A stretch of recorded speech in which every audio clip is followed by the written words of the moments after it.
বন্ধুরা, আপনারা যদি এরকম লম্বা ঘন কালো চুল পেতে চান তাহলে আজকের ভিডিওটি আপনাদের জন্য। Welcome back. বন্ধুরা, আজকে আমি আপনাদের সাথে নতুন আরেকটি হেয়ার রেমেডি শেয়ার করব। আর তার জন্য আমার লাগবে চাল।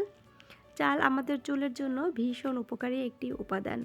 আমাদের চুলের গোড়া শক্ত করে, চুলকে অনেক বেশি সিল্কি শাইনি করে, চুল পড়া কমাতে সাহায্য করে এই চাল। তো আমি এখানে প্রথমে 2-3 বার চালটাকে ধুয়ে নিয়েছি। এবার জল দিয়ে আমি চালটাকে ভিজিয়ে রাখবো 2 থেকে 3 ঘন্টা। বন্ধুরা, আমাদের চুলের জট পড়ে, আগা ফেটে যায়, এ সমস্ত কিছু দূর করতে পারে এই চালের জল। চালের জল আমাদের চুলের জন্য এতটাই ভালো, আমাদের চুলের গোড়া মজবুত করতে ভীষণভাবে সাহায্য করে। এবার আমি এখানে দিয়ে দিলাম মেথি। এই মেথি আমাদের চুলের জন্য অত্যন্ত উপকারী একটি উপাদান। মেথি আমাদের চুল পড়া কমায়, স্কাল্পে নতুন চুল গজাতে সাহায্য করে এবং আমাদের চুলগুলোকে কন্ডিশনিং করে। তো বন্ধুরা, আমাদের চুলগুলো পড়ে অনেক হালকা হয়ে যায়, মাথার চুল অনেক রুক্ষ হয়ে যায়, সেই সমস্ত কিছু দূর করতে পারে এই মেথি। মেথিতে এমন সব প্রপার্টিস রয়েছে যা আমাদের চুলগুলোকে অনেক সিল্কি করে, স্মুথ করে, চুল পড়া কমায়। দেখুন, মেথিটাকেও আমি 3-4 ঘন্টা ভিজিয়ে রেখেছি। মেথির যে এই যে ইয়েলো কালারের জলটা, এই জলটাই আমাদের চুলের জন্য ভীষণ উপকারী। চালের জল আর মেথির জল আমি নিয়ে নিয়েছি।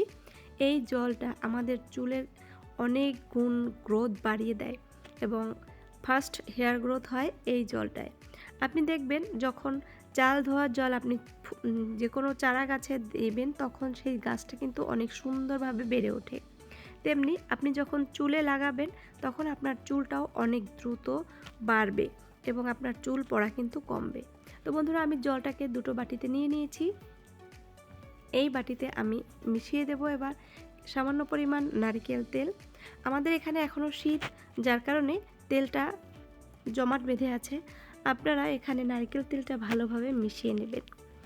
আর নারকেল তেল আমাদের চুলের খাদ্য, চুলের গোড়ায় পুষ্টি যোগায়। একটা জিনিস আপনি লক্ষ্য করবেন, আপনি যদি গাছের গোড়ায় জল না দেন সেই গাছটা কিন্তু নষ্ট হয়ে যায়। তেমনি চুলের গোড়ায় জল দিতে হবে, আর জলটা কি, চুলের খাদ্য হচ্ছে তেল।